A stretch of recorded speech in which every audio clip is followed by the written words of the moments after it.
ہاں ان کے گناہ معاف ہوتے ہیں اور درجات جو ہے بلند ہوتے ہیں، یاد رکھیے۔ اب آئیے استغفار کسے کہتے ہیں، اس کا معنی کیا ہے؟ تو استغفار کا معنی یہ ہے کہ گناہوں اور لرزشوں سے اللہ کی بخشش طلب کرنا، گناہوں سے اور لرزشوں سے، گناہوں سے اور کوتاہیوں سے جو انسان سے ہوتی ہے، اس سے اللہ سے جو ہے معافی مانگنا، اس سے استغفار کہتے ہیں۔ جیسا مجھ سے کوئی گناہ ہو گیا اور میں کہوں اللہ تو مجھے معاف کر دے اس گناہ کے لیے، یہ ہوا استغفار۔ مجھ سے کوئی لرزش ہو گئی، میں اللہ سے دعا کرتا ہوں اللہ مجھے جو ہے فلاں لرزش کے لیے معاف کر دے، یہ ہوا استغفار۔ اور توبہ کا معنی ہوتا ہے عربی زبان میں رجوع کرنا، پلٹنا، واپس آنا۔ جیسا کوئی انسان کسی طرف نکل جائے اور پھر لوٹے، اس کو کہتے توبہ۔ مطلب کہ کوئی انسان اللہ کے بتائے گئے طریقے کو چھوڑ کر کوئی ایسا کام کرے کہ جو حکم دیا گیا اسے چھوڑ دے، یا جس سے منع کیا اسے کر لے، اور اس کے بعد وہ کہ اللہ میں توبہ کرتا ہوں، مطلب میں واپس تیرے طریقے پہ آتا ہوں جس غلط طریقے پر میں چلا گیا تھا، تو اسے کہتے توبہ۔ تو توبہ کا معنی ہوتا ہے پلٹنا، لوٹنا، واپس اللہ کی طرف رجوع کرنا۔ استغفار کا معنی ہوتا ہے اللہ سے اپنے گناہوں کی بخشش طلب کرنا۔ اگر دونوں کو ملا لیا جائے تو یہ معنی ہوگا کہ کوئی شخص اگر گناہ کرتا ہے، جب وہ اپنے گناہوں سے رجوع کرتا ہے، گناہوں سے جو ہے پلٹتا ہے، اسے توبہ کہتے ہیں۔ اور جب پلٹنے کے بعد اللہ سے دعا کرتا ہے اللہ مجھے معاف کر دے، وہ استغفار ہوتا ہے۔ جب انسان گناہوں سے پلٹتا ہے اور رب سے دعا کرتا ہے معافی کی، تو پلٹنا توبہ ہے اور دعا کرنا معافی کی استغفار ہے۔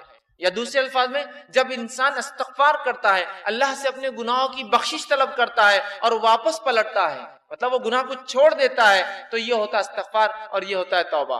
تو دونوں کا بہت گہرا تعلق ہے، یاد رکھیے، توبہ اور استغفار۔ اس لیے کہ جب انسان توبہ کرتا ہے، رب کی طرف پلٹتا ہے، تو اس کے لیے طریقہ استغفار کا اختیار کرتا ہے، معافی مانگتا ہے، اور جب معافی مانگتا ہے تو گناہ کو چھوڑ کر واپس لوٹ آتا ہے اپنے رب کے راستے کی طرف، رجوع کر لیتا ہے۔ تو توبہ اور استغفار یہ ہے کہ گناہ کرنے کے بعد واپس پلٹنا اور واپس پلٹ کے اپنے گناہوں کی معافی مانگنا، پلٹنا واپس توبہ اور معافی مانگنا ہے استغفار۔ تو جب دونوں ساتھ اس آئے تو اس کا معنی انسان نے واپس رجوع کیا اپنے گناہ سے اور رب سے معافی بھی اس نے مانگ لیا، یہ معنی ہوگا دونوں جب ایک ساتھ استعمال ہوں گے۔ اب آئیے توبہ کرنے والوں کی، استغفار کرنے والوں کی کنڈیشن نہ پتہ چلے تو انسان کو لگے گا گناہ کرنے کے لیے تو توبہ ہے، نہیں، گناہ ہو جائے تو توبہ ہے۔ آئیے سنی کنڈیشنز۔ توبہ کی شرائط جو ہے وہ یہ ہے، علامہ راغب اصفہانی اور امام نووی رحمہ اللہ توبہ کی شرائط لکھتے اور کہتے ہیں جو ہے برے کام کو اس کے گناہوں کی وجہ سے ترک کرنا۔ توبہ سے پہلے انسان جو برے کام کو چھوڑتا ہے، کیوں چھوڑتا ہے، اس کی نیت کیا ہو؟ توبہ کے لیے نیت یہ ہو انسان کی کہ برے کاموں کو اس کی قباحت، برائی کی وجہ سے چھوڑنا۔ بہت سے لوگ برے کاموں کو چھوڑتے ہیں لیکن اس کی برائی کی وجہ سے نہیں۔ کیوں چھوڑتے ہیں؟ اب میں شرابی ہوں، میں شراب اس لیے اب نہیں پی رہا ہوں کہ اس لیے کہ اب بیٹی بڑی ہوگی رشتے نہیں آئیں گے نا، تو میں نے شراب اس لیے نہیں چھوڑی کہ شراب پینا حرام ہے، میں نے شراب اس لیے چھوڑی کہ بیٹی کے رشتے کا معاملہ ہے۔ تو وہ لکھتے ہیں کہ گناہ کو اس لیے ترک کرنا ان کی قباحت کی وجہ سے، دنیا کے مفاد اور فائدوں کے لیے نہیں، ان کی برائی کی وجہ سے کہ اللہ بہت میں گناہ میں۔ تو توبہ کے لیے یاد رکھیے، توبہ جو ہم کریں گے تو گناہوں کو ہم اس لیے چھوڑیں گے کہ ان کی قباحت کی وجہ سے۔ اب کنڈیشن رکھ رہا ہوں، فرسٹ پہلی کنڈیشن، گناہوں کو ہم چھوڑیں گے جس سے ہم توبہ کرتے ہیں، مطلب اس گناہ کو ہم چھوڑ دیں گے جس سے ہم توبہ کرتے ہیں، پہلی شرط۔ دوسری شرط وہ یہ ہے اس گناہ پر ندامت ہم کریں گے، نادم ہوں گے۔ پہلا ہم اس گناہ کو چھوڑ دیں گے جس کے بارے میں ہم توبہ کر رہے ہیں، اس گناہ پر ہم نادم ہوں گے جس گناہ کو ہم نے کیا تھا۔ اور تیسری شرط یہ ہے کہ جو ہے یہ پختہ ارادہ کریں گے کہ اگلی بار وہ گناہ نہ ہو۔ یہ تین کنڈیشن ہوں گے تو توبہ قابل قبول ہے۔ تو وہ شخص حج کو جا کے آیا اس نیت سے کہ اگلے گناہ کروں گا، تو کیا اس کی توبہ قبول ہوئی؟ نہیں، وہ فیل گیا، اس لیے کہ توبہ کی پہلی شرط کہ گناہ کو چھوڑے، اس نے تو گناہ کرنے کے لیے توبہ کی۔ نادم ہو، وہ نادم کہاں تھا، اس نے تو نئے گناہ کے لیے کام کیا۔ اور تیسرا فرمایا پھر دوبارہ وہ گناہ نہ کرے۔ تو یہاں تو ہم تو توبہ کو سمجھ رہے گناہ نئے کرنے کا راستہ ہے۔ تو پہلا انسان گناہ کو چھوڑ دے، دل میں نادم ہو، اور تیسرا دوبارہ وہ گناہ نہ کرے، تو پھر اللہ رب العزت کو ضرور توبہ قبول کرنا پائیں گے۔ اس لیے کنڈیشن ہے توبہ کے ساتھ۔ چوتھی ایک اور کنڈیشن ہے توبہ میں، یاد رکھیے، یہ تو اللہ کے معاملے میں تین کنڈیشن، بندوں کے معاملے میں ایک فورتھ کنڈیشن آ کر اٹیچ ہو جاتی ہے۔ وہ کیا ہے؟ بندے کا حق لیا تھا، مارا تھا، تو حق لوٹائے اور معافی مانگے، حق لوٹائے اور معافی مانگے۔ بہت سے لوگ کیا کرتے ہیں، ہاں توبہ کی چار شرائطیں سمجھ میں آ گئے، پہلے تو گناہ کو چھوڑ دینا، میں نے ایک کی زمین لی تھی اب میں کسی کی زمین نہیں ماروں گا۔ دوسرا کہ جو ہے اس کو نادم ہونا، میں دل میں بہت نادم ہوں کہ ان کے پلاٹ، ان کے گھر پہ میں قبضہ کر کے بیٹھ گیا، بہت نادم ہوں۔ تیسرا دوبارہ نہیں کرنا اس گناہ کو، تو اب دوبارہ ان کا کوئی گھر میں نہیں لوٹوں گا۔ چوتھا بھائی مجھے معاف کر دو، تمہارا گھر میں نے لیا، معاف کر دیا میں نے، گھر خالی کرو، نہیں خالی کا معافی ہوگی نا، معافی مانگ لیا نا میں نے آپ سے۔ بندے کا معاملہ آئے گا تو دو چیزیں کرنا ہے، اس سے معافی بھی مانگنا ہے اور چیز بھی لوٹانا ہے. میں تو معافی مانگ لیا بھائی، میں نے آپ نے موبائل چرایا تھا، معاف کر دینا مجھے. میں آپ کے گھر میں بس گیا تھا، مجھے بہت پشیمانی ہوئی، بہت غلطی ہوئی، اگلا کوئی گھر نہیں لوٹوں گا آپ کا. میں اب میں وہ ہو گیا، اب بس معاف کر دو مجھے. نہیں، آپ بندے سے معافی بھی مانگیں گے، چیز واپس لوٹائیں گے. اب کچھ لوگ سوال کرتے ہیں اب دادا نے کسی کی زمین مار کے رکھی. میں زمین کا ایگزامپل کیوں دے رہا معلوم ہے؟ اس لیے کہ حدیث میں زمین کی جو وعید آئی ہے نا، اس کا اندازہ نہیں لگا سکتے کسی کی زمین مارنے کی کیا وعید. آپ نے فرمایا جو ایک بالش زمین کسی کی دنیا میں مارے گا، ایک بالش مطلب اپروکسیمیٹلی ایک ہاتھ 9 انچ to 10 انچ ہوتا ہے، 9 سے 10 انچ. ایک بالش جو زمین مارے گا، اللہ اس بالش کے برابر 7 زمینوں کا توق اس کے گلے میں ڈالیں گا روزے خان. صرف ایک بالش. ہم تو کسی گھر میں کرائے سے رہ گئے اور گھر ہی مار لیا اس کا. کتنے بالش کا گھر ہے، اتنی زمین، 7 زمین، 7 ارتھ، اتنا وزن اس کے گلے میں ڈالا جائے گا. توق کہتے ہیں کوئی گلے کی گردن کی اطراف چیز. کیا عظیم گناہ، اندازہ لگا سکتے کیا عظیم. اس لیے حدیث کا میں نے خیر ایگزامپل دیا. تو ہمیں کیا کرنا ہوگا؟ اگر وہ شخص مر گیا جس کی زمین، اور وہ شخص بھی مر گیا جس نے زمین لی تھی، میرا دادا تھا وہ، تو مجھے اس کے پوتا اگر زندہ ہے تو جانا پڑے گا، کہنا پڑے گا میں فلاں کا پوتا ہوں اور میرے دادا نے حق مارا تھا، میرے بھائی یہ زمین تیری ہوئی، تاکہ میرے دادا کو کم سے کم نجات تو ملے. تو وارث ہے چونکہ ان کا، یہ تیری، اب تم کو کیا کرنا، میں نکل کر چلا ہوں، یہ میری نہیں، یہ میرا ذمہ نہیں، میں یہ بوجھ اپنے سر پہ نہیں رکھ سکتا. یہ کرنا ہوگا آپ، تاکہ وہ بھی بچے جس نے لوٹا ہے، اور ان کو ان کا حق ملے. چاہے وہ چلا بھی گیا ہو تو کم از کم وارثین کو اس کا حق ملے. ٹھیک ہے. تو اگر کوئی بندوں کا حق تھا تو بندوں سے پہلے معافی کہ میرے بھائی غلطی ہوئی، اور معافی کے بعد چیز کا واپس. ہاں لیکن کچھ بندوں سے معافی یہ بھی ہو سکتی چیز لوٹانا نہیں. جیسا کسی کو آپ نے برا کہہ دیا، اس میں تو صرف معافی کافی ہے، چونکہ کوئی چیز نہیں لینا. لیکن کسی سے ادھار لیا تھا، آپ کرے بھائی مجھے آج پتا چل گیا معاف کر دے، تو معاف نہیں، پیسے دے کے معافی مانگنا پڑیں گے اس سے. وہ تو ویسے ہی بول رہا ہے کہ یار جان دو صدقہ کیا بلکہ چھوڑ دیا. نہیں، آپ کو کہنا پڑے گا یہ پیسے واپس، اور میں آپ سے معافی جو کچھ ہو سکتا ہے میں آپ کے لیے کروں گا، آپ مجھے مانگی. اس چوتھی شرط اس پہ اٹیچ ہو جاتی ہے. اگر بندوں کا معاملہ، تو اللہ کے معاملے میں 3 شرائط ہوتی ہے. اب آئیے توبہ کب تک کی جا سکتی ہے، اور اس کو ہمیشہ کرنے کی ہم کوشش کریں. آئیے ایک اور حدیث قدسی آتی ہے اللہ کے ذکر کے فائدے میں، فضائل میں، اہمیت میں. وہ صحیح بخاری کی روایت ہے. نبی اکرم صلی اللہ علیہ وسلم نے فرمایا اور کہا، اللہ تعالیٰ فرماتا ہے میرا بندہ میرے بارے میں جیسا خیال رکھتا ہے میں اس کے مطابق ہوا کرتا ہوں. میرا بندہ میرے بارے میں جیسا گمان کرتا ہے میں اس کے مطابق ہوا کرتا ہوں. تو اسی لیے اللہ سے کیسا گمان رکھنا چاہیے ہمیشہ؟ بہت سے لوگ اللہ سے بدگمانی کرتے ہیں، سب کچھ کرنے کے بعد بھی اب شاید یار میں تو ناکامی رہوں گا، تو پھر اللہ بھی گمان کے ساتھ ہو جاتا ہے. اچھا گمان رکھیے، لیکن اچھے گمان کے ساتھ کوششیں بھی چاہیے، ورنہ کچھ نہیں کر کے اللہ سے اچھا گمان کی تنخواہ بڑھ جائیں گی اور کام کچھ بھی نہیں کرتے آپ آفس میں. اللہ سے اچھا گمان کی تجارت بڑھ جائیں گی، اور آج تک دکان ہی نہیں کھولے آپ نے، تجارت کیسے بڑھیں گی آپ؟ کوشش کے ساتھ. تو فرمایا اللہ فرماتا ہے میرا بندہ میرے بارے میں جیسا گمان کرتا ہوں میں اس کے ساتھ ویسی اس کے مطابق ہوتا ہوں. پھر فرمایا اور جب وہ میرا ذکر کرتا ہے تو میں اس کے ساتھ ہوتا ہوں. دیکھیے ذکر کے فضائل، جب وہ میرا ذکر کرتا ہے میں اس کے ساتھ ہوتا ہوں. آپ جو شخص اللہ کا ذکر کرتا ہوگا، جس کے ساتھ اس کا رب ہو جائے، اس کو کون دنیا میں چت کر سکتا اور ہرا سکتا؟ تو کہا جب وہ میرا ذکر کرتا ہے میں اس کے ساتھ ہوتا ہوں. حدیث قدسی یاد رکھ. پھر آگے فرمایا اور کہا ہوتا ہوں اگر وہ مجھے اپنے جی میں یاد کرتا ہے تو میں بھی اس کو اپنے جی میں یاد کرتا ہوں. سبحان اللہ، کیا فضائل ذکر کے کہ اگر میں اللہ کو یاد کرتا ہوں تو میرا رب بھی مجھے یاد کرتا ہے. دیکھیے ایسا سمجھ لیجئے، آپ سے اگر سمجھے کوئی آ کے کہے کہ آپ کے محلے کے کارپوریٹر صاحب جو کہ پولیٹیکل ہیرارکی میں سب سے نچلا درجہ، یہیں سے پھر شروع ہوتے ہیں اوپر کی ہیرارکی، کارپوریٹرز ہوتے ہیں، میئرز ہوتے ہیں، ایم ایل ایز ہوتے ہیں، ایم پیز ہوتے ہیں نا، اس کے اوپر سب لیول جاتے ہیں. پھر ایم ایل ایز میں کچھ منسٹر لیول کے ہوتے ہیں، کچھ سادے ہوتے ہیں، ایم پیز میں سیم ہوتا ہے نا، سمجھ رہے نا؟ تو سمجھ لیجئے کارپوریٹر نے میرا تذکرہ کیا کہیں، اور کسی نے آگے کہا بھائی آپ کا تذکرہ کارپوریٹر صاحب کر رہے تھے تو میں اپنے دل میں فخر محسوس، میرا نام کارپوریٹر مطلب لے رہا ہے.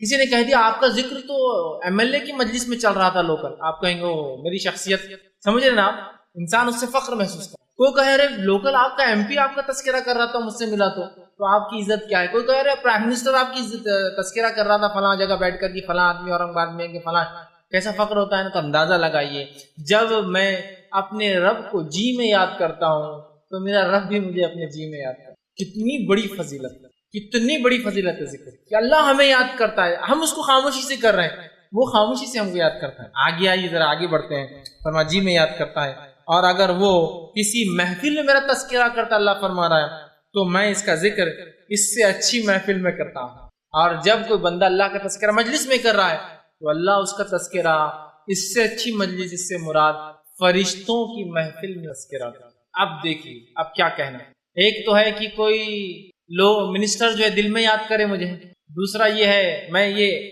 اللہ کے ساتھ اس مثال کو جوڑ نہیں رہا ہوں، صرف اہمیت کو سمجھانے کے لیے کہہ رہا ہوں، ورنہ اپنی اللہ کے لیے میں منسٹر کی مثال دی نہیں، نعوذ باللہ، اللہ کے لیے نہیں دے رہا ہوں، میں صرف بات کی اہمیت کی یاد کرنے کو ہم کتنا اہم سمجھتے ہیں کہ دنیا کا آدمی یاد کرے تو ہم فخر محسوس کرتے ہیں، رب یاد کرتا ہے اگر ہم اس کو یاد کرتے ہیں، اور اگر وہ مجلس میں کہے کہ فلاں شخص ایسا ایسا ہے پورے لوگوں میں جو اس کے لائق، اس کے ایبل، اس کے لیول کے لوگ ہو، تو آپ کی اہمیت کتنی بڑھتی ہے۔ اللہ ہمیں فرشتوں کی مجلس میں، تو جو شخص اللہ کا ذکر گزار بندہ ہے، ذکر کرتا ہے، وہ آسمانوں میں اس کی شہرت ہوتی ہے، دنیا میں شاید اس کو کوئی نہ پہچانے لیکن آسمان میں مشہور ہوتا ہے۔ آگے سنیے ابھی فرمایا کہ اگر وہ میرا مجلس میں تذکرہ کرتا ہے تو میں اس سے اچھی مجلس میں تذکرہ کرتا ہوں، اگر وہ مجھ سے ایک بالش قریب ہوتا ہے تو میں اس سے ایک ہاتھ قریب ہو جاتا ہوں، اگر وہ میری طرف بڑھتا ہے ایک بالش تو میں ایک ہاتھ اس کی طرف بڑھتا ہوں۔ پھر فرمایا اگر وہ ایک ہاتھ قریب ہوتا ہے تو میں ایک گز اس سے قریب ہو جاتا ہوں، اگر وہ ایک ہاتھ قریب ہوتا ہے تو ایک گز میں اس سے جو ہے 3.5-4 فٹ سے بڑا ایک گز اس سے قریب ہوتا ہوں، اور فرمایا کہ ایک گز سے قریب ہوتا ہوں، اور اگر وہ میری جانب چل کر آتا ہے تو میں اس کی جانب دوڑ کر جاتا ہوں۔ کتنے فضائل ہیں، کتنے فوائد ہیں، کتنی اہمیت ہے اللہ کی ذکر۔ دل میں یاد کرو، اللہ یاد کر رہا، اپنے محفل میں تذکرہ کرو، اللہ کر رہا۔ تو اب جو چاہتا ہے اللہ اس کو یاد رکھے، وہ اللہ کو یاد رکھے، جو چاہتا ہے اس کا تذکرہ اس سے اچھی مجلسوں میں، وہ اللہ کا تذکرہ اس مجلسوں میں کرتا رہے، اور جو چاہتا ہے کہ اللہ اس سے قریب ہو تو وہ اللہ سے قریب ہونے کی کوشش کرے، یاد رکھے۔ ورنہ ہم اللہ سے قریب ہونے کی کوشش نہیں کرتے اور دعائیں چالو ہے کہ اللہ ہماری مدد کر، فلاں کر۔ آپ قریب تو ہوئیے اللہ کے، اللہ آپ سے قریب کہ ہم ایک بالش تو اللہ ایک ہاتھ، ہم ایک ہاتھ تو اللہ ایک گز، اور اگر ہم چل کر جاتے رب کی طرف تو ہمارا رب دوڑ کر آتا ہے۔ اس کی رحمت ایسی ہی یاد رکھی بندوں، لیکن افسوس کی بات ہے ہم بندے اس کا شکر ادا نہیں کرتے، ہم بندے جیسا اس کا حق ہے ذکر کا نہیں کرتے، حالانکہ اللہ تعالیٰ ہمارے ٹوٹے پھوٹے ذکر کو بھی اور اعمال کو بھی قبول کرتا ہے۔ اس کو کیسے قبول کرتا ہے دیکھیے، آپ صلی اللہ علیہ وسلم فرماتے ہیں قیامت تب تک قائم نہ ہوگی جب تک ایک شخص بھی لا الہ الا اللہ کہنے والا موجود ہے، لا الہ الا اللہ۔ ایک روایت نے فرمایا قیامت سے پہلے لوگوں کو صرف اتنا پتا ہوگا لا الہ الا اللہ، تو صحابہ نے کہا اللہ کے رسول اس کے علاوہ کچھ نہیں؟ تو کہا نہیں، انہیں کچھ بھی یاد نہیں ہوگا، مطلب قیامت سے پہلے لوگوں کو محمد رسول اللہ بھی یاد نہیں ہوگا، نبی اکرم بھول جائیں گے، وہ ایک ایسا زمانہ آنے والا ہے۔ تو صحابہ نے پوچھا اللہ کے رسول یہ لا الہ الا اللہ کیا فائدہ دیں گا پھر ان کو؟ تو کہا یہ ان کے مغفرت کے لیے کافی ہو جائے، کتنا سا ذکر لا الہ الا اللہ، مطلب قیامت سے پہلے لوگ کلمہ بھول جائیں گے، محمد رسول اللہ بھی نہیں پتا ہوگا، لیکن خالی لا الہ الا اللہ پڑھنا بھی ان کے لیے مغفرت کا ذریعہ بنے۔ اور آپ صلی اللہ علیہ وسلم نے حدیث فرمایا افضل الذکر لا الہ الا اللہ و افضل الدعاء الحمدللہ، سب سے افضل ذکر کیا ہے پتہ ہے آپ کو؟ لا الہ الا اللہ، اور سب سے افضل دعا الحمدللہ۔ سمجھ رہے ہیں آپ بات؟ بہت اہم ہے ذکر، یاد رکھیں بہت اہم ہے ذکر، اتنا اہم ہے کہ ایک روایت میں آتا ہے کہ ایک انسان جس کے اعمال حد نظر جہاں تک نظر جائیں گی وہاں تک گناہ ہوں گے اس کے نام میں، لیکن ایک مرتبہ اس نے خالص دل سے کہا ہوگا لا الہ الا اللہ۔ جب اللہ اس بندے سے پوچھیں گا بندے آج کیا امید کرتا ہو، کہیں گا اللہ کیا امید کروں، سارے دفتر تو گناہ سے بھرے، مطلب اتنے اس کے، اور حدیث کے الفاظ 99 دفتر ہوں گے، 99 دفتر، 99 رجسٹر ہوں گے، ہر رجسٹر کی لمبائی زمین حد نظر جائیں گی، اور جہاں تک نظر آئیں گی سارے گناہ، لیکن 99 دفتر اس کے گناہ سے بھرے ہوں گے، لیکن ایک اس کا عمل ہوگا جو سچے دل سے کہوں گا لا الہ الا اللہ۔ اللہ کہیں گا تولو، جب تولا جائے گا 99 دفتر ایک طرف اور لا الہ الا اللہ ایک طرف، تو لا الہ الا اللہ کا پلڑا بھاری ہو جائے گا، 99 دفتر اس کے گناہ کے ہلکے پڑ جائیں گے۔ لا الہ الا اللہ ایک ذکر کی فضیلت بتا رہا ہوں میں آپ کو، تو ابھی تو ذکر و اذکار ایسے ایسے احادیث میں آتے ہیں جس کو انتہا نہیں اس کو ہم کر سکتے، قرآن نے بھی بیان کی کئی دعاؤں کی شکل میں، احادیث میں بھی آتے ہیں فضائل کی شکل، لیکن وہ فضائل ہم کو نہیں سمجھتے، پتہ نہیں علم غلم فضائل ہم نے کہاں سے بنا لیے، وہ بڑے ہم کو سمجھتے ہیں، ہم جو اس چیز پہ آتے ہیں، لیکن اس مجلسوں کو اس ذکر کو لا الہ الا اللہ مخصوص نہیں کرنا چاہیے، جو عام ہے اس کو عام رہنے دیجیے، تعداد مقرر ان ذکروں کی تعداد ہم کبھی مقرر نہ کریں جو ذکر کی تعداد رسول اکرم صلی اللہ علیہ وسلم نے مقرر نہیں کی کہ 100 لاکھ، 1 لاکھ بار، 1,44,000 بار، 24، جو تعداد عام ہے، جس کی خاص آپ نے بتایا اتنے بار تو ان کو اتنی بار ہی پڑھنا چاہیے، ٹھیک ہے؟ تو دیکھیے کتنی اہم فضیلت ہے ذکر کی۔ اسی طرح جو ہے ذکر کے تعلق سے جو ہے نبی اکرم صلی اللہ علیہ وسلم فرماتے ہیں اور کہتے ہیں، یہ آئیے توبہ اور استغفار کے فائدے کیا ہوتے ہیں؟ اگر انسان توبہ کرتا ہے، استغفار کرتا ہے تو کیا بینیفٹس اس کو ملتے ہیں اس چیز کے، وہ بھی ہم دیکھتے ہیں۔ چلیے آئیے، اللہ رب العزت سے جب ایک بندہ توبہ کرتا ہے، استغفار کرتا ہے، تو بہت سارے دنیا کے فائدے اور بہت سارے آخرت کے فائدے اٹھاتا ہے۔ یہ فائدوں کو میں اس لیے رکھ رہا ہوں جس کو فضائل کہتے ہیں، یہ فضائل جاننے سے انشاءاللہ عزیز ہمارے دل میں ایک جذبہ پیدا ہوگا توبہ اور استغفار کا، اور نہ صرف ہم اپنے گناہوں پر توبہ اور استغفار کریں گے جو کہ ہم بھول چکے ہیں، توبہ اور استغفار اپنے گناہوں پر بھی، بلکہ ہم گناہوں کے علاوہ بھی توبہ اور استغفار کو اپنا زندگی کا معمول بنا لیں گے۔ تو آئیے کچھ فضائل دیکھتے ہیں توبہ کے۔ پہلا فائدہ توبہ کا وہ یہ ہے کہ جو لوگ توبہ کرتے ہیں، اللہ سے اس کی طرف پلٹتے استغفار کرتے ہیں، وہ اللہ کے محبوب ترین بندے ہیں، پسندیدہ لوگ ہیں۔ اور اللہ رب العزت قرآن میں فرماتا ہے، سورہ بقرہ سورہ نمبر 2 آیت نمبر 222 میں اللہ فرماتا ہے اور کہتا ہے، ان اللہ یحب التوابین ویحب المتطہرین، اللہ توبہ قبول کرنے والوں کو، رجوع کرنے والوں کو، گناہوں سے پلٹنے والوں کو اور پاکیزہ رہنے والوں کو، صاف ستھرے رہنے والوں کو پسند کرتا ہے۔ تو توبہ کرنے کا پہلا فائدہ، اللہ کی محبت انسان کو حاصل اور اس کے محبوب بندوں میں اس کا شمار ہوتا ہے، اس لیے کہ اللہ محبوب کو رکھتا ہے، پسند کرتا ہے توبہ کرنے والوں۔ دوسرا فائدہ توبہ کرنے کا جو کہ انسان کو ملتا ہے وہ کیا ہے؟ اللہ اسے بخش دیتا ہے، توبہ کرنے والے کو اللہ بخش دیتا ہے، معاف کر دیتا ہے، اس کی خطاؤں کو درگزر کر دیتا ہے۔ اللہ رب العزت قرآن میں فرماتا ہے، سورہ طٰہٰ سورہ نمبر 20 آیت نمبر 82، اللہ فرماتا ہے، وَإِنِّي لَغَفَّارٌ لِمَن تَابَ وَآمَنَ وَعَمِلَ صَالِحًا ثُمَّ اهْتَدَىٰ۔ سن لیجئے کیا فرماتا ہے اللہ کہ میں جو ہے لوگوں کو معاف کرتا ہوں، لمن تابا، جو میری طرف رجوع کرتا ہے، جو میرے سے توبہ کرتا ہے میں اسے معاف کرتا ہوں، لیکن کنڈیشنل ہے میری معافی۔ پہلی شرط معافی کے لیے، وہ آمنا، وہ ایمان والا ہو، وہ عمل صالحا، اور پھر نیک کام کرے توبہ کرنے کے بعد۔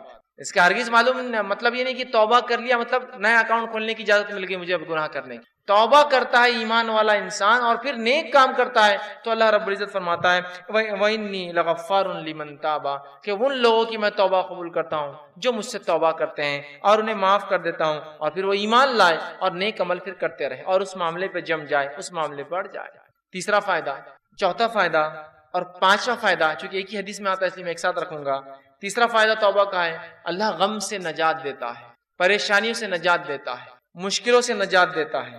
چوتھا فائدہ، تنگ دستی دور کرتا ہے۔ سبحان اللہ، ہم نے سوچا بھی نہیں تھا توبہ اور استغفار کا تعلق تنگ دستی سے بھی ہو سکتا ہے، یا توبہ استغفار کرنے سے رزق میں کشادگی بھی آ سکتی ہے، مال و دولت میں فراوانی بھی ہو سکتی ہے۔ اس لیے کہ توبہ کرنے کا ایک فائدہ ہے تنگ دستی سے اللہ نجات دیتا ہے۔ اور پانچواں فائدہ توبہ کا معلوم آپ کو کیا ہے؟ ایسی جگہ سے روزی دیتا ہے جہاں سے سوچا بھی نہیں۔ تنگ دستی بھی دور ہوتی ہے، غم بھی دور ہوتے ہیں، اور ایسی جگہ سے روزی ملتی ہے، روزی سمجھتے ہیں نا آپ، رزق ملتا ہے جہاں سے سوچا بھی نہیں ہوگا، گمان بھی نہیں کیا ہوگا، فہم میں بھی نہیں لایا ہوگا اس نے۔ آئیے حدیث اس طرح سے ابو داؤد کی روایت ہے، تینوں فائدے ایک ہی حدیث میں۔ پہلا، جو شخص استغفار کو لازم پکڑ لیتا ہے، استغفار کو اپنے نفس سے لازم کر لیتا ہے، پکڑتا ہے، تو اللہ تعالیٰ اس کے لیے ہر غم سے نجات کا راستہ نکالتا ہے۔ ہر غم، سمجھتے ہیں آج کون سا ہے نا جو انسان ہے جو غم زدہ نہیں ہے، پریشان حال نہیں ہے؟ بتائیے مجھے، وہ کہہ سکتا ہے کہ مکمل طور 100% خوش ہوں؟ ہم تو ہر حال میں اللہ کا شکر تو ادا کرتے ہیں، لیکن کہیں نہ کہیں پریشانیاں ہیں۔ پریشانیوں کا حل توبہ اور استغفار۔ ہم نے تو کبھی سوچا ہی نہیں تھا کہ غم کا علاج بھی استغفار ہو سکتا ہے۔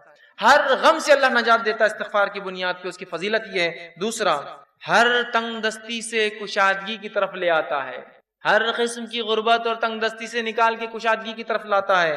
اور تیسرا، صرف تنگ دستی اور کشادگی سے، تنگ دستی سے نکال کے کشادگی کی طرف نہیں لاتا ہے، ایسی جگہ سے روزی دیتا ہے جہاں سے اس نے گمان بھی نہ کیا ہو، سوچا بھی نہ ہو۔ یاد رکھیں، سوچا بھی نہ ہو۔ کیا فائدے ہیں استغفار اور توبہ؟ روزی میں برکت، ایسی جگہ سے روزی جہاں سے سوچا نہ ہوگا، ہر غم سے نجات۔ کوئی کہتا میرے گھر میں بیماری ہے، میں غم زدہ ہوں، استغفار کی کثرت۔ کوئی کہہ رہا ہے مجھے تنگ دستی ہے، استغفار کی کثرت۔ کوئی کہہ رہا ہے مجھے جو مال و دولت کی کمی ہے، استغفار کی کثرت کیجئے تو صحیح، آپ دیکھیے اللہ کیسی رحمت ہے۔ اور کوئی کہے مال و دولت تو ہے مالدولت نہیں ہے، استغفار کیجئے، اس لیے کہ اللہ نے مال و دولت کی برکت چھین لی نا آپ کی۔ رزق میں اضافہ کہاں ہو رہا ہے؟ مال تو تعداد کوانٹٹی وائز بہت ہے، لیکن دل کہاں سکون میں ہے؟ استغفار نہیں کر رہے ہیں۔ استغفار کی کثرت، استغفار کی کثرت، استغفار کو معمول بنا لیجیے۔ تین عظیم فائدے ایک ہی حدیث میں آ رہے استغفار کے، غم سے نجات، تنگ دستی سے کشادگی کی طرف، اور ایسی جگہ سے روزی دیتا ہے جہاں سے سوچا بھی نہیں۔ اسی طرح غم سے نجات کے تعلق سے چھوٹا سا واقعہ رکھ دیتا ہوں صرف آپ کے سامنے، چونکہ ہمارے حالت میں ایسے واقعات ہوتے ہیں، ہمارے ماحول میں اس لیے رکھ رہا ہوں کہ نبی اکرم صلی اللہ علیہ وسلم کے پاس ایک صحابہ اور ایک صحابی آئے جن کے بیٹے کو گرفتار دشمنوں نے پکڑ لیا، اور نہ صرف پکڑا، خبر ملی کہ بہت مضبوط زنجیروں کے اندر اس کے پیر باندھ دیے۔ وائے اور کہا اللہ کے رسول صلی اللہ علیہ وسلم، دشمنوں نے جو ہے ہمارے بچے کو پکڑ لیا، آپ کچھ بتائیے کیا کیا جائے، کیا کرا جائے کہ ہمارا جو ہے بچہ واپس آ جائے، میرا بیٹا جو ہے واپس آ جائے، وہ ماں اور باپ دونوں آئے۔ اللہ کے رسول صلی اللہ علیہ وسلم نے کہا استغفار کرو۔ وہ کہتے ہیں کہ وہ دونوں گھر گئے، استغفار کی خوب کثرت، اور ان کے بیٹے کہتے کہ جب میں بیڑیوں میں جکڑا تھا اچانک ایسا ہوا کہ میری پیروں کی دونوں بیڑیاں ٹوٹ گئی، اچانک رات میں دونوں بیڑیاں ٹوٹ گئی۔ جب بیڑیاں ٹوٹ گئی تو میں پریشان ہو گئی، یہ کیا ہوا؟ لوہے کی زنجیریں تھی وہ بیڑیاں بولتے لوہے کی موٹی موٹی زنجیروں میں جب قیدی کو قید کیا جاتا ہے جو آسانی سے نہیں ٹوٹتی، یاد رکھیے، ٹوٹ گئی۔ میں پریشان ہوا اور ایک اونٹ میں نے پکڑا، وہ ایک اونٹنی میں نے لی، اس پر سوار ہوا اور بھاگنے لگا۔ جب میں اس اونٹنی پر بیٹھ کر بھاگنے لگا تو سارے اونٹ باڑے کے نکل کے میرے پیچھے بھاگنے لگے۔ اب چونکہ مجھے تو جان بچانے تھی، میں نکل گیا اور پورے اونٹ بھی پیچھے بھاگنے لگے۔ اور اس کے بعد وہ اپنے گھر آئے، والدین خوش ہو اٹھے، والدین سے ملاقات کی اور اللہ کے رسول کے پاس اس بچے کو لے کر اللہ کے رسول ہمارا بیٹا گھر واپس آ گیا ہے، استغفار کی برکت دیکھی، بچہ واپس آ گیا۔ ہر غم تھا نا بیٹے کے گمنے کا، اللہ نجات دے دی، بیٹا واپس دے دیا۔ پھر کہا اللہ کے رسول اب یہ اونٹوں کو کیا کرے؟ چونکہ بھاگنے کے لیے میں نے دشمن کی اونٹنی لے لی تھی نا، جان بچانے کے لیے جو اونٹنی لی گئی تھی ان کی نہیں تھی، دشمن کی تھی۔ اور کہا وہ ایک نہیں، وہ اونٹنی کی وجہ سے کئی اونٹ پیچھے آ گئے میرے۔ تو اللہ کے رسول نے کہا یہ رزق ہے جو اللہ نے تمہیں دیا بغیر سوچے کہ، مطلب ایسی جگہ سے دیا جو تم استعمال کرو ان اونٹوں کو اور ان اونٹوں اور ان کو سارے اونٹ دے دیے۔ دیکھیے نا، ایک تو نجات ملی استغفار سے اور دوسرا رزق بھی مل گیا جہاں سے سوچا بھی نہیں تھا، دشمن کا رزق، مطلب دشمن کے پاس کی چیز گھر آ گئی اپنی۔ کتنے فائدے نا استغفار کے۔ آئیے استغفار کے اور فائدے سب، چھٹا، ساتواں، آٹھواں، نواں فائدہ ایک ہی آیت کے اندر آتا ہے، اس لیے 4 فائدے رکھ رہا ہوں۔ چھٹا فائدہ، بہترین اللہ موسلا دار بارش برساتا ہے استغفار کی کثرت سے۔ اسی طرح مال میں اضافہ کرتا ہے اللہ جو ہے استغفار کی کثرت سے اور توبہ کی کثرت سے۔ اولاد میں ترقی دیتا ہے اللہ استغفار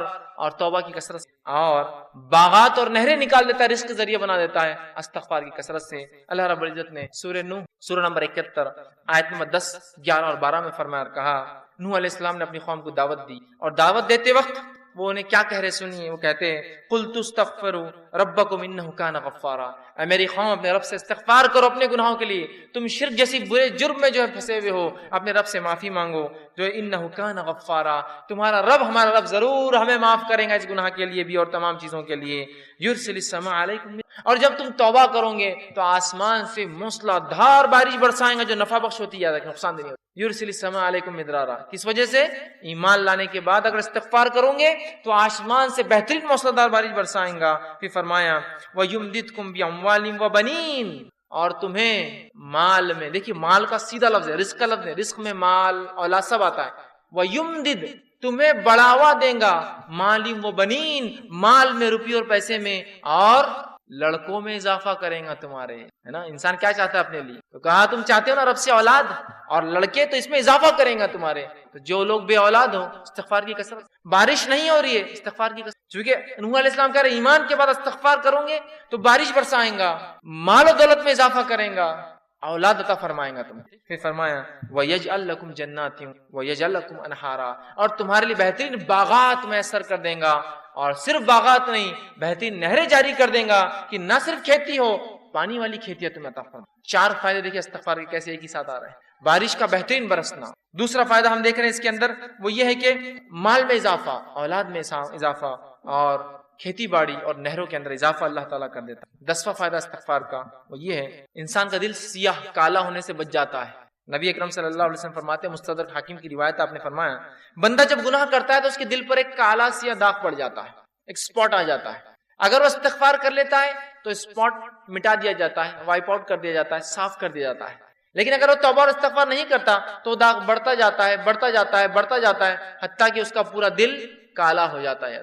تو اگر انسان توبہ استغفار کرتا ہے تو دل صاف ہو جاتا ہے، وہ دھبا دل سے نکل جاتا ہے جو گناہ کی وجہ سے لگ جاتا ہے دلوں کے اوپر۔ لیکن آج گناہ کرنے کے بعد بھی ہم کہاں رجوع کرتے ہیں استغفار کر، ہے نا؟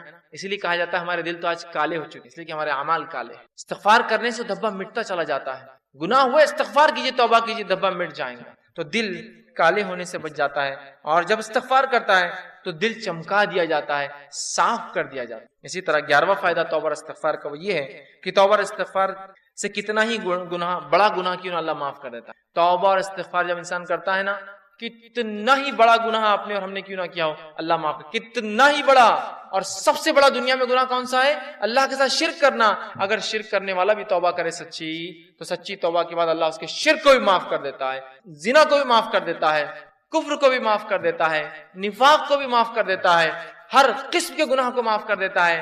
اور نماز اگر چھوڑتا ہے، تارک الصلاۃ، نماز چھوڑنے والا، تو اس کے گناہ معاف ہو جائیں گے۔ لیکن توبہ سچ، اور توبہ کی شرائط میں انشاءاللہ آگے آؤں گا، لیکن جو بات آیت گزری آگے وہ یہ ہے کہ ایمان لانے کے بعد عمل صالح پڑ جائے، یہ توبہ کی شرائط ہے، ورنہ یہ نہیں کہ توبہ کر لی اور اگلا گناہ کرنا پھر گناہ کرنے سے ہر گناہ کی معافی، توبہ کرنے سے ہر گناہ کی معافی ملتی ہے، ہر گناہ کی۔ شرط یہ ہے کہ موت سے پہلے یا قیامت کی کوئی بڑی علامت آنے سے پہلے یہ کر لیا، موت سے پہلے۔ اس لیے کہ آپ نے حدیث فرمایا جب خرخراہٹ کی آواز گلے میں شروع ہوتی نا، نزات کی حالت، موت سے قریب خر آواز آتی گلے سے، انسان مرنے قریب ہو، تو تب کی گئی توبہ قبول نہیں ہوتی۔ جیسے کہ فرعون نے بھی توبہ کی تھی جب وہ غرق ہو رہا تھا، صحیح بخاری کی روایت، غرق ہو رہا تھا، موت دیکھ چکا تھا، توبہ کی، اللہ نے توبہ قبول نہیں کی اور ڈوب کو مارا گیا، کیونکہ ڈوبتے وقت کہا میں ایمان لایا موسیٰ اور ہارون کے رب پر، کام نہیں آئی۔ لیکن تو اس سے پہلے کی موت آئے توبہ کر لے، یا کوئی علامت آ جائے قیامت کی، توبہ ضرور، ہر گناہ کی توبہ اللہ معاف کرتا ہے۔ لیکن زندگی میں یاد رکھیں، مرنے سے پہلے اور نجات کی حالت، مطلب مرنے کے بعد اور نجات کی حالت سے پہلے اگر توبہ نہ ہوئی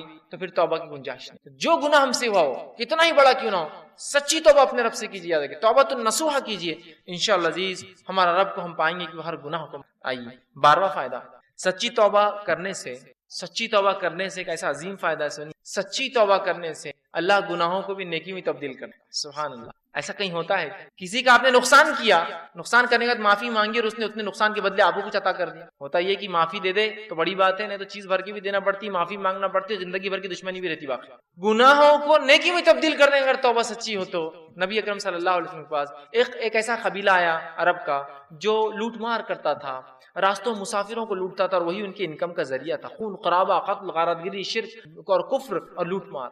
وائے کہ اللہ کے رسول، کیا ہماری توبہ ہے؟ اللہ ہم اگر توبہ کرنا چاہتے ہیں کہ ہماری توبہ ہے جو اتنے گناہ ہم زندگی میں کر چکے ہیں، اور آج کون سا ایسا انسان ہے دنیا میں جو معافی نہیں چاہتا اپنے گناہوں کے لیے؟ راستہ یہ ہے معافی کا، راستہ یہ ہے معافی۔ ہر انسان چاہتا ہے اسے گناہ معاف ہو، ہر انسان ریپینٹ کرنا چاہتا ہے، توبہ کرنا چاہتا ہے، استغفار کرنا چاہتا ہے اپنے رب۔ یہ ہے طریقہ توبہ۔ تو کہا ہماری کوئی توبہ ہے؟ اللہ رب العزت نے ایک پوری طویل آیت نازل کی کہ وہ لوگ جو کفر کرتے ہیں، قتل کرتے ہیں، ٹھیک ہے، اور جو ہے اسی میں جو ہے کفر اور شرک اور قتل و غارت گری میں ان کی موت آ جاتی ہے، تو اللہ ان سے عذاب کو نہیں ہٹائیں گا۔ لیکن آگے فرمایا جو کہ جو ہے آیت اس طرح سے اللہ فرماتا ہے الا من تاب وعمل عملا صالحا فاولئک یبدل اللہ سیئاتہم حسنات وکان اللہ غفورا رحیما۔ اللہ نے فرمایا الا من تابا، ان گناہوں کے بعد اگر کوئی توبہ کر لے، شرک کیا تھا، قتل کیا تھا، جو کچھ کیا تھا، اگر توبہ کر لے، وہ آمنا، اور پہلی شرط ایمان لائے، الحمدللہ ہم تو مسلمان ہیں تو ایمان والے ہم ہیں ہی، اس کے بعد دوسری شرط وہ عمل عملا صالحا، اور اس کے بعد نیک کام شروع کر دے، عمل صالحا فاولئک، تو اللہ پھر اس عمل کے بدلے کی ایمان والا ہے، سچی توبہ کیا، اولئک یبدل اللہ سیئاتہم، تو اللہ بدل دیں گا ان کے گناہوں کو حسنات، نیکیوں کے اندر۔ سبحان اللہ۔ اور آگے فرمایا وَكَانَ اللَّهُ غَفُورًا رَحِيمًا، اور اللہ تعالیٰ تو معاف کرنے والا اور رحم کرنے والا۔ تو گناہ بھی نیکی میں تبدیل ہو سکتے ہیں اگر سچی توبہ انسان کی۔ اسی طرح ابن ماجہ کی روایت ہے، آپ صلی اللہ علیہ وسلم فرماتے کہتے ہیں اگر تم اس قدر گناہ کرو کہ تمہارے گناہ آسمان تک پہنچ جائے، لیکن ان حدیثوں کو بالکل رائٹ کانٹیکسٹ میں لیجیے، بالکل صحیح معنوں میں لیجیے، یہ حدیث سے دلیل نہیں ہے گناہ کرنے کی، جو ہو جاتے اس کی معافی کی دلیل، رائٹ کانٹیکسٹ۔ تو اللہ کے رسول فرماتے ہیں کہ اگر تمہارے گناہ آسمانوں تک بھی اگر چھوں گے، ٹھیک، اگر تم اس قدر گناہ کرو کہ تمہارے گناہ آسمانوں تک پہنچ جائیں گے، پھر تم توبہ کر لو تو اللہ تمہاری توبہ کو قبول کریں گے۔ اگر کسی انسان نے ایسے بھی گناہ کیے ہو جو آسمانوں تک چھو رہے جا کر، لیکن وہ اللہ کی ذات سے ان گناہوں پہ کبھی نا امید نہ ہو، یاد رکھیں، بلکہ اگر سچی توبہ کرتا ہے تو انشاءاللہ عزیز اپنے رب کو وہ توبہ قبول کرنے والا اور معاف کرنے والا ضرور پائیں گا، یاد رکھیں۔ لیکن توبہ سچی ہو، اس کے شرائط کے ساتھ، یاد رکھیے۔ چلیے آئیے آگے 13واں فائدہ جو ہم توبہ کا فائدہ اٹھاتے ہیں اور جو ہے استغفار کا، آدمی سچی توبہ کی وجہ سے جنت کا مستحق بن جاتا ہے، سچی توبہ کی وجہ سے جنت کا مستحق بن جاتا ہے۔ اللہ رب العزت نے سورہ تحریم سورہ نمبر 66 آیت نمبر 8 میں فرمایا یا ایھا الذین آمنوا توبوا الی اللہ توبۃ نصوحا، اے وہ لوگوں جو ایمان لائے ہو اللہ سے سچی توبہ کرو، سچا رجوع کرو، سچے ڈھنگ سے اس کی طرف پلٹو اور گناہوں سے اپنی معافی مانگو، تو نصوحا عسیٰ ربکم ان یکفر عنکم سیئاتکم، تو ہو سکتا ہے تمہارا رب پھر تم سے تمہارے گناہوں کی مغفرت کر دے، اس کا کفارہ کر دے، اسے معاف کر دے، سیئاتکم ویدخلکم جنات تجری من تحتها الانہار، اور تمہیں ایسی جنتوں میں داخل کر دے جس کے نیچے ندیاں نہریں بہتی۔ توبہ کرنے کا فائدہ، انسان جنت کا مستحق بن جاتا ہے۔ 14واں اور آخری فائدہ جو آج میں رکھوں گا توبہ کا وہ یہ ہے، جب انسان سچی توبہ کرتا ہے، سچے طور سے ندامت ہوتا ہے، توبہ کرتا ہے، تو جو ہے اللہ رب العزت جو ہے اس سے خوش ہوتا ہے۔ انسان جب توبہ کرتا ہے تو اللہ خوش ہوتا ہے، ناراض نہیں ہوتا. ہاں ناراض تو ان سے ہوتا ہے جو گناہ کرے اور اڑ جائے اس پر، لیکن جو توبہ کرتے ہیں اللہ خوش ہوتا ہے. حدیث کے الفاظ اس طرح سے ہیں جو توبہ کے بارے میں نبی اکرم صلی اللہ علیہ وسلم فرماتے ہیں کہ اللہ خوش ہوتا ہے، اور حدیث اس طرح سے ہے جو صحیح بخاری کی روایت ہے. آپ صلی اللہ علیہ وسلم فرماتے ہیں کہ اللہ اپنے بندے کی توبہ پر ایسا خوش ہوتا ہے، جب بندہ توبہ کرتا اللہ ایسا خوش ہوتا ہے جیسے کہ ایک شخص سفر پر نکلا ہو، مسافر ہو، سفر کر کے چل جا رہا ہو اور ایک جگہ اپنے اونٹ کو باندھے اور لیٹ جائے ریگستان کے بیچ میں، اور جب وہ جاگے تو اس کا اونٹ چلا جائے، وہ تھوڑا نکل کر ڈھونڈتا ہے اپنے اونٹ کو، اس کا اونٹ اسے نظر نہیں آتا، تو پھر وہ واپس آتا ہے اور سوچتا ہے کہ اب ریگستان میں گھوم کے مرنے سے اچھا ہے جہاں لیٹا تھا اس چھوٹے درخت کے نیچے لیٹ جاؤں تو مجھے موت آ جائے، کیونکہ اب ریگستان میں اونٹ گھومنا مطلب موت ہے اور کوئی راستہ نہیں. وہ آ کر لیٹ جاتا ہے، اور جب لیٹ جاتا ہے تھوڑی دیر بعد دیکھتا ہے تو اس کا اونٹ پورے مال کے ساتھ جوں کا تو کھڑا ہے. ایک تو ریگستان، اس پر اکیلا مسافر، اور اس پر اونٹ کا واپس آنا، یہ بہت تعجب کی بات ہے. جو لوگ عرب ہیں وہ جانتے ہیں، جو لوگ اونٹ پالتے ہیں وہ جانتے ہیں اونٹ کبھی زندگی میں پالتو نہیں ہوتا. اس لیے حدیث میں آپ نے فرمایا قرآن جو شخص حفظ کرتا ہے اسے پکڑ کر رکھے، اس لیے کہ قرآن کا حفظ ایسے ذہن سے نکلتا ہے جیسے اونٹ مالک سے نکل کر بھاگ جاتا ہے. ایک اونٹ کو آپ 100 سال پالیے، 100 سال بعد رسی ایک بار کھلی چھوڑیے، ایسے بھاگے گا کہ کبھی واپس لوٹ کر نہیں آئے، لیکن اس کا اونٹ واپس مال کے ساتھ آ جاتا ہے. اس سے بڑی خوشی کی بات کیا، اور وہ خوشی سے جھوم اٹھتا ہے اور کہتا ہے خوشی میں اے اللہ میں تیرا رب اور تو میرا بندہ. خوشی میں، کیونکہ اس کو سمجھتا نہیں کیا بولوں اس خوشی کے اندر، تو کہتا ہے اللہ میں تیرا رب اور تو میرا بندہ. اس آدمی سے بھی زیادہ اللہ خوش ہوتا ہے جب کوئی شخص توبہ کرتا ہے.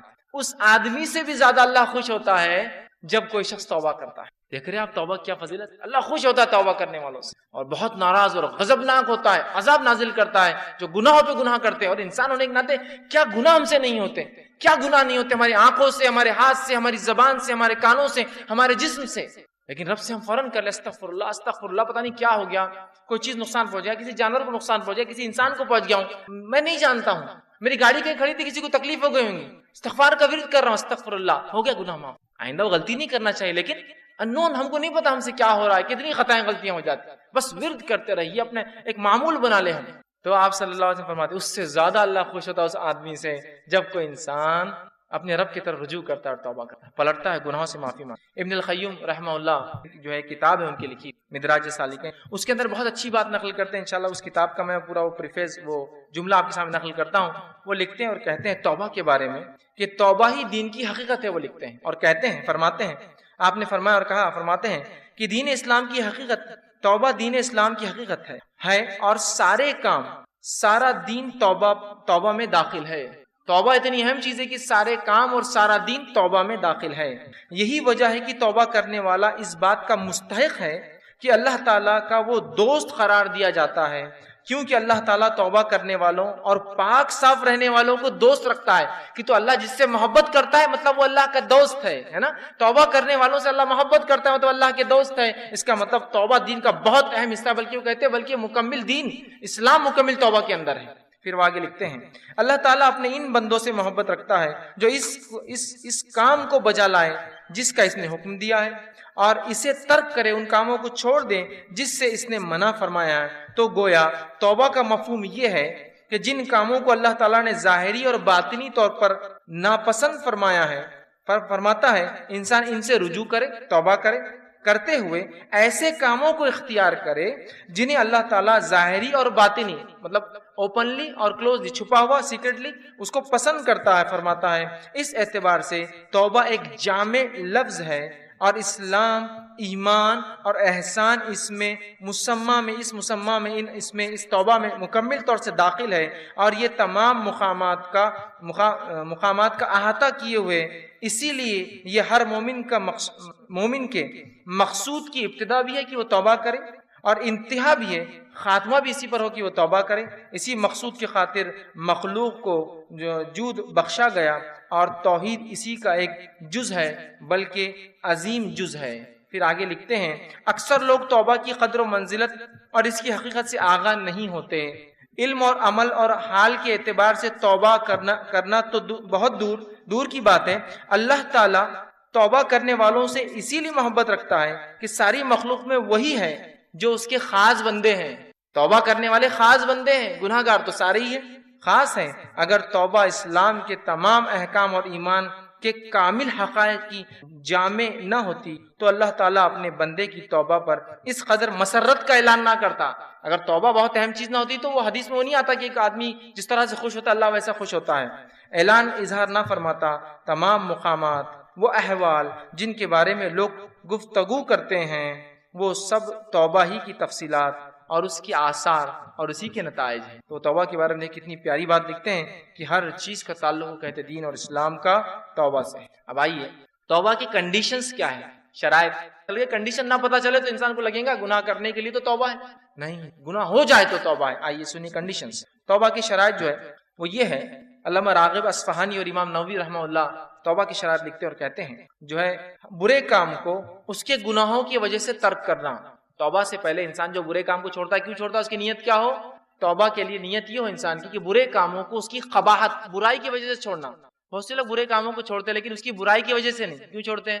اب میں شرابی ہوں، میں شراب اس لیے اب نہیں پی رہا ہوں کہ اس لیے کہ اب بیٹی بڑی ہوگی رشتے نہیں آئیں گے نا، تو میں نے شراب اس لیے نہیں چھوڑی کہ شراب پینا حرام ہے، میں نے شراب اس لیے چھوڑی کہ بیٹی کے رشتے کا معاملہ ہے۔ تو وہ لکھتے ہیں کہ گناہ کو اس لیے ترک کرنا ان کی قباحت کی وجہ سے، دنیا کے مفاد اور فائدوں کے لیے نہیں، ان کی برائی کی وجہ سے کہ اللہ بہت میں گناہ میں۔ تو توبہ کے لیے یاد رکھیے توبہ جو ہم کریں گے تو گناہوں کو ہم اس لیے چھوڑیں گے کہ ان کی قباحت کی وجہ سے۔ اب کنڈیشن رکھ رہا ہوں، فرسٹ پہلی کنڈیشن، گناہوں کو ہم چھوڑیں گے جس سے ہم توبہ کرتے ہیں، مطلب اس گناہ کو ہم چھوڑ دیں گے جس سے ہم توبہ کرتے ہیں، پہلی شرط۔ دوسری شرط وہ یہ ہے اس گناہ پر ندامت ہم کریں گے، نادم ہوں گے۔ پہلا ہم اس گناہ کو چھوڑ دیں گے جس کے بارے میں ہم توبہ کر رہے ہیں، اس گناہ پر ہم نادم ہوں گے جس گناہ کو ہم نے کیا تھا۔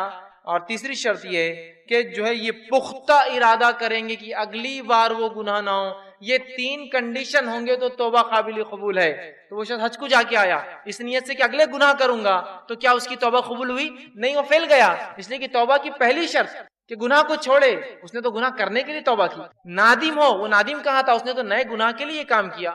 اور تیسرا فرمایا پھر دوبارہ وہ گناہ نہ کرے۔ تو یہاں تو ہم تو توبہ کو سمجھ رہے گناہ نئے کرنے کا راستہ ہے۔ تو پہلا انسان گناہ کو چھوڑ دے، دل میں نادم ہو، اور تیسرا دوبارہ وہ گناہ نہ کرے، تو پھر اللہ رب العزت کو ضرور توبہ قبول کرنا پائیں گا۔ اس لیے کنڈیشن ہے توبہ کے ساتھ۔ چوتھی ایک اور کنڈیشن ہے توبہ میں اندر کی، یہ تو اللہ کے معاملے میں تین کنڈیشن، بندوں کے معاملے میں ایک فورتھ کنڈیشن آ کر اٹیچ ہو جاتی ہے۔ وہ کیا ہے؟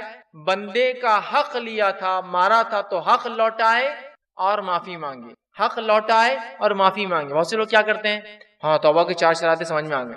پہلے تو گناہ کو چھوڑ دینا، میں نے ایک کی زمین لی تھی اب میں کسی کی زمین نہیں ماروں گا۔ دوسرا کہ جو ہے اس کو نادم ہونا، میں دل میں بہت نادم ہوں کہ ان کے پلاٹ ان کے گھر پہ میں قبضہ کر کے بیٹھ گیا، بہت نادم ہوں۔ تیسرا دوبارہ نہیں کرنا اس گناہ کو، تو اب دوبارہ ان کا کوئی گھر میں نہیں لوٹوں گا۔ چوتھا بھائی مجھے معاف کر دو، تمہارا گھر میں نے لیا، معاف کر دیا، میں نے گھر خالی کرو، نہیں خالی کا معافی ہوگی نا، معافی مانگ لیا نا میں نے آپ سے۔ بندے کا معاملہ آئے گا تو دو چیزیں کرنا ہے، اس سے معافی بھی مانگنا ہے اور چیز بھی لوٹانا ہے۔ نہیں تو معافی مانگ لیا، بھائی میں نے آپ نے موبائل چرایا تھا معاف کر دینا مجھے، میں آپ کے گھر میں بس گیا تھا، مجھے بہت پشیمانی ہوئی، بہت غلطی ہوئی، اگلا کوئی گھر نہیں لوٹوں گا آپ کا، میں اب میں وہ ہو گیا، اب بس معاف کر دو مجھے۔ نہیں، آپ بندے سے معافی بھی مانگیں گے، چیز واپس لوٹائیں گے۔ اب کچھ لوگ سوال کرتے ہیں اب دادا نے کسی کی زمین مار کے رکھی تھی، میں زمین کا ایگزامپل کیوں دے رہا معلوم ہے اس لیے کہ حدیث میں زمین کی جو وعید آئی ہے نا، آپ اس کا اندازہ نہیں لگا سکتے کسی کی زمین مارنے کی کیا وعید۔ آپ نے فرمایا جو ایک بالش زمین کسی کی دنیا میں مارے گا، ایک بالش مطلب اپروکسیمیٹلی ایک ہاتھ 9 انچ to 10 انچ ہوتا ہے، 9 سے 10 انچ، ایک بالش جو زمین مارے گا اللہ اس بالش کے برابر 7 زمینوں کا توق اس کے گلے میں ڈالیں گا روزے قیامت، صرف ایک بالش۔ ہم تو کسی گھر میں کرائے سے رہ گئے اور گھر ہی مار لیا اس کا، کتنے بالش کا گھر ہے، اتنی زمین، 7 زمین، 7 ارتھ، اتنا وزن اس کے گلے میں ڈالا جائے گا۔ توق کہتے ہیں کوئی گلے کی گردن کے اطراف چیز، کیا عظیم گناہ، اندازہ لگا سکتا کیا عظیم۔ سری حدیث کا میں نے خیر ایگزامپل دیا۔ تو ہمیں کیا کرنا ہوگا، اگر وہ شخص مر گیا جس کی زمین، اور وہ شخص بھی مر گیا جس نے زمین لی تھی، میرا دادا تھا وہ، تو مجھے اس کے پوتا اگر زندہ تو جانا پڑے گا، کہنا پڑے گا میں فلاں کا پوتا ہوں اور میرے دادا نے حق مارا تھا، میرے بھائی یہ زمین تیری ہوئی، تاکہ میرے دادا کو کم سے کم نجات تو ملے، تو وارث ہے چونکہ ان کا، یہ تیری، اب تم کو کیا کرنا، میں نکل کر چلا ہوں، یہ میری نہیں، یہ میرا ذمہ نہیں، میں یہ بوجھ اپنے سر پہ نہیں رکھ سکتا، یہ کرنا ہوگا آپ، تاکہ وہ بھی بچے جس نے لوٹا ہے اور ان کو ان کا حق ملے، چاہے وہ چلا بھی گیا ہو تو کم از کم وارثین کو اس کا حق ملے۔ ٹھیک ہے، تو اگر کوئی بندوں کا حق تھا تو بندوں سے پہلے معافی کہ میرے بھائی غلطی ہوئی، اور معافی کے بعد